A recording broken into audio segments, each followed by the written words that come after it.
নমস্কার বন্ধুরা, আশা করি সবাই ভালো আছেন, সুস্থ আছেন। আজকে বানাচ্ছি পাস্তা।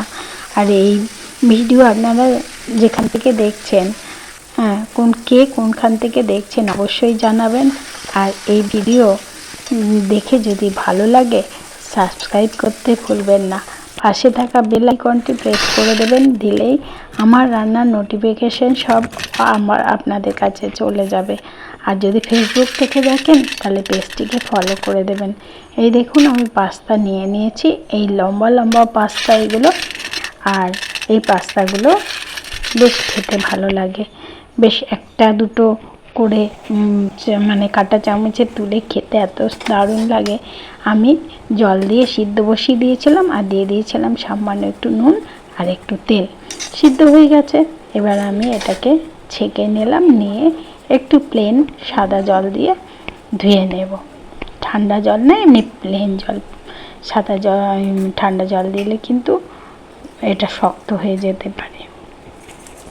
ব্যাস, এবারে হয়ে গেছে, ছেঁকে নিচ্ছি। এইদিকে কড়া বসিয়ে দিয়েছি, কড়ায় সামান্য একটুখানি তেল দেব, কারণ মেয়ে বলেই দিয়েছে, মা বেশি তেল দিয়ে কিন্তু রান্না করবে না, কারণ বেশি তেল খাওয়া তো শরীরের পক্ষে একদমই ভালো না। তারপরে মোটা হয়ে যাচ্ছি তো, সেই কারণে একদমই তেল খাবো না। যাই হোক, ওই জন্য মেয়ের কথা মতনই অল্প তেল দিয়েই রান্না করছি। আমি দুটো ডিমের ভুজিয়া করে নিলাম, নিয়ে আবারও একটুখানি তেল দিয়ে সবগুলোকে ভেজে নেব। এবারে আবারও একটু তেল দিয়ে দিয়েছি কড়ায়, দিয়ে আমি আগে থেকেই কেটে রেখেছিলাম আলু, এই যে টমেটো গ্রেট করে নিয়েছি, এটা ক্যাপসিকাম, আলু কুচিয়ে নিয়েছি, পেঁয়াজ কুচিয়ে নিয়েছি, লঙ্কা কুচিয়ে, রসুন কুচি সব কুচিয়ে নিয়েছি। এবার পরপর দিতে থাকবো। এবার আলু দিয়ে দিচ্ছি, আলুটা ভাজা ভাজা হয়ে গেলে দিয়ে দেব পেঁয়াজ। সব কেটে নিয়েছি। এইভাবে আপনারা আপনাদের পছন্দ অনুযায়ী কাটতে পারেন। আর বন্ধুরা, আপনারা কে কোথা থেকে ভিডিও দেখছেন আমাকে অবশ্যই কমেন্ট বক্সে জানাবেন, কারণ আমি আপনাদেরকে ধন্যবাদ জানাতে গেলে এই কে কোথা থেকে দেখছেন সেটা আমার খুব সুবিধে হয়।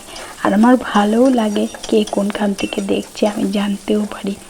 যাই হোক, এবারে পেঁয়াজ দিয়ে দিলাম, পেঁয়াজটাও ভাজা ভাজা হয়ে আসলেই দিয়ে দেব ক্যাপসিকাম আর কাঁচা লঙ্কা কুচি। আর এইগুলো ভাজা হলে মাঝখানে একটু ফাঁকা করে দিয়ে দিয়েছিলাম রসুন, সেই রসুন কুচিটাও দিয়ে দিয়েছিলাম।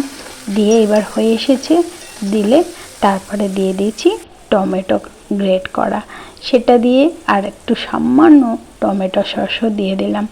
আর দিয়ে দিলাম একটু সয়া সস, দিয়ে ভালো করে এবার নেড়ে চেড়ে সামান্য একটুখানি দিতে হবে কিন্তু ভিনেগার, ওই 1 চামচ মতো, ঠিক আছে। এই ঢাকনাটা খুবই ছোট, ওটা 1 চামচের থেকেও কম, তাই 2 ঢাকনা দিলাম। যাই হোক, দিয়ে এবার ভালো করে নেড়ে চেড়ে দিয়ে দিতে হবে পাস্তাগুলো।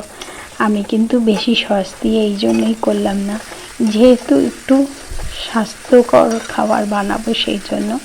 কারণ বেশি টমেটো সস খাওয়া ভালো না, বেশি তেল খাওয়াও ভালো না। আমরা তো এখন সবাই একটু স্বাস্থ্য সচেতন, কারণ তেল, চিনি, সস এগুলো আমরা খুবই এড়িয়ে চলি। তবু মাঝে মধ্যে তো ইচ্ছাই করে খেতেও হবে, সেই জন্য যতটা কম খাওয়া যায় ততটাই ভালো। যাই হোক, ভাজা ভাজা করে নিয়েছি, এইভাবে ভালো করে ভেজে নিয়ে এবার যখন ভাজা ভাজা হয়ে আসবে, সব কিছু মিশে যাবে, কষানো হয়ে যাবে, আমি দিয়ে দিলাম একটু চিলি ফ্লেক্স। তারপরে দিয়ে দেব ডিমের ভুজিয়াটা, ডিমের ভুজিয়া দিয়ে দিয়েছি। দিয়ে দেওয়ার পর এবারে ভালো করে কষিয়ে নিয়ে তারপরে সামান্য 1/2 কাপ, মানে 1 কাপের অর্ধেক কাপ একটু জল দিয়ে এটাকে কষাতে হবে। দিলে এটা ভালো মিশবে, যেহেতু সস আছে আর গ্রেট করা টমেটো আছে, সব একসঙ্গে ভালো করে মিশলে তবে খেতে ভালো লাগবে। হয়ে এসেছে, আমি এবার সার্ভ করে নিচ্ছি।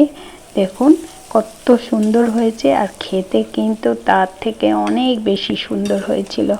আপনারা যদি অল্প তেলে অল্প সসে আপনারা খেতে চান, খুবই সুন্দর রান্না পাস্তা, তাহলে এইভাবে করে নিতে পারেন, খেতে অসাধারণ হবে, অথচ তেল সস এগুলো একদম কম, একদম মানে হেলদি, সেই কারণে করতে